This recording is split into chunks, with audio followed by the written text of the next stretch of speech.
Batu apa nih bang? Sinabar. Sinabar. Bahan baku untuk pembuatan air raksa.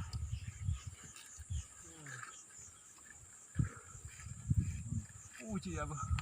Kamu bongok nih yang berlimpah. Saya kebut lah ke Sinabar. Di Padang apa nih Bang Mas? Ini namanya Padang Sinabar karena di sini terdapat banyak batu sinabar. Ya gitu bang. Ini kalau orang Butung bilang Padang Sibulan, Padang Siali. Padang Sali, bukan Sibulan. Terdapat di ketinggian berapa nih Bang Mas? Di ketinggian 3.200. 3.200. Berarti ini area tertutup awan ya Bang Mas?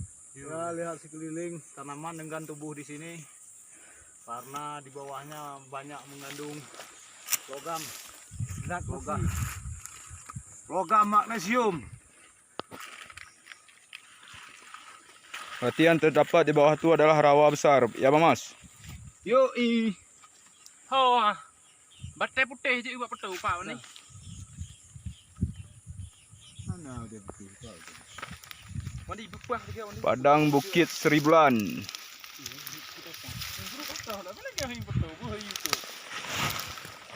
Oke Bang Mas, coba mohon komentarnya sedikit Bang Mas. Inilah keadaan alam di sekitar kita di ketinggian 3.200 lebih kurang lah kira-kira gitu. Tanamannya hanya segini, dia enggan tumbuh karena di bawahnya bebatuan karang yang terdapat di dalamnya banyak mengandung nikel ataupun timah, besi, segala macam lah yang ada di dalam nih. Gatal gua kepala nih, udah seminggu nggak mandi. Oke, terima kasih.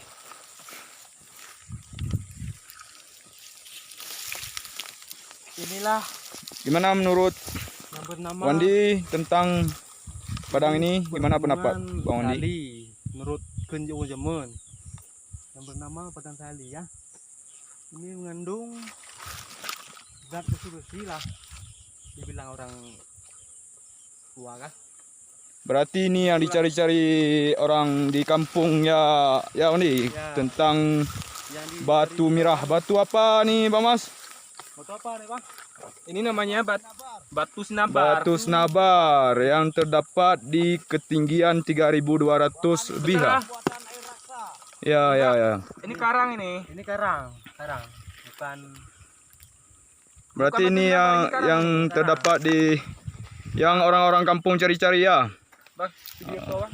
Bang Mas bilang nih video tuh. Batu sinabar. Ini terdapat nih batu yang warna merah jadi Nih batu merah nih. Coba bentar. Ini karang semua nih, nggak ada batu sinabar di sini. Paling ada di bawahnya. Kayak ada hijau-hijau itulah. Iya. Iya. Batu putih video yang benar lantas. Dah, Bi. Ada. Ini aja.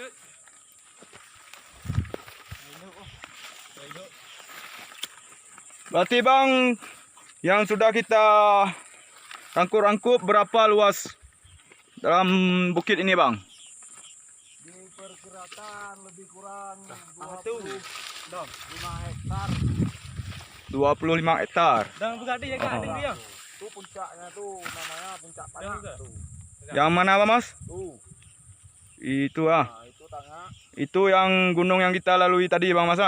Oh, bukan, itu yang di depan kita. Oh, di depan kita. Berarti Itu puncak gunung itu perbatasan antara Nagan Raya dengan Takengon. oh ya.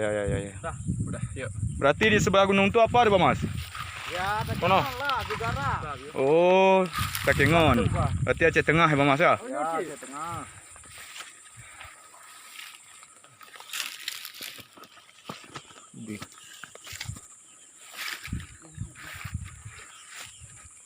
Oh, berarti betul-betul luas ya Bang Masnya. 45 hektar. Nggak tahu lah, kita nggak ngukur deh kan. Ya. 1,